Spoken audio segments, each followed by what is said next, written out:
আসসালামু আলাইকুম অ্যাপ্লিকেন্টলির আজকের ভিডিওটিতে আপনাকে স্বাগতম। আজ আমরা কথা বলবো কন্ট্রোল ফ্লো স্টেটমেন্টের ইফ অংশ নিয়ে। তো চলুন আমাদের ভিডিওটি শুরু করি। এজন্য আমরা আমাদের ডাটপ্যাডে চলে গিয়ে এবার এখানে আমরা লিখি, ধরুন আমাদের একটা জিনিসের আমি এই জিনিসটা কমেন্ট করে আমাদের একটা জিনিস স্কোর আছে, মনে করেন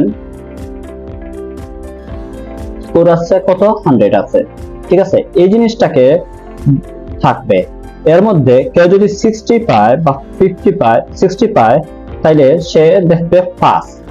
আর যদি কেউ 60 এর চেয়ে কম পায়, তাইলে তো সে দেখবে ফেল, ঠিক আছে।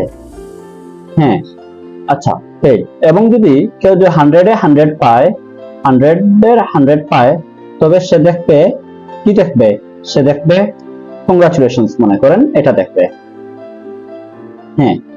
এই জিনিসটা আমরা দেখাবো। তো এজন্য আমরা কি করতে পারি, আমাদের ইফ স্টেটমেন্ট নিতে পারি। কি নিতে পারি, যেমন স্কোর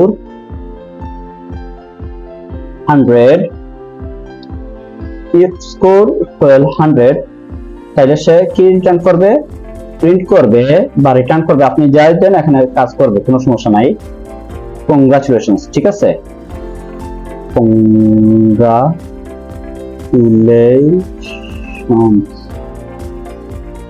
আচ্ছা, যদি এটা না হয় তবে এলস ইফ দেখাবে, কি দেখাবে, এলস এ দেখাবে স্কোর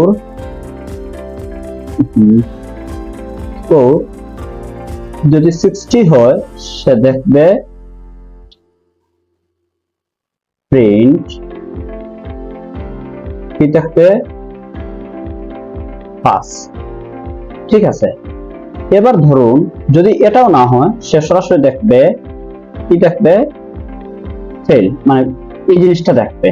ও প্রিন্টই তো করতে ভুলে গেছে, প্রিন্ট ফেল। আচ্ছা, তাইলে এই জিনিসটাকে আমরা এভাবে প্রকাশ করতে পারি,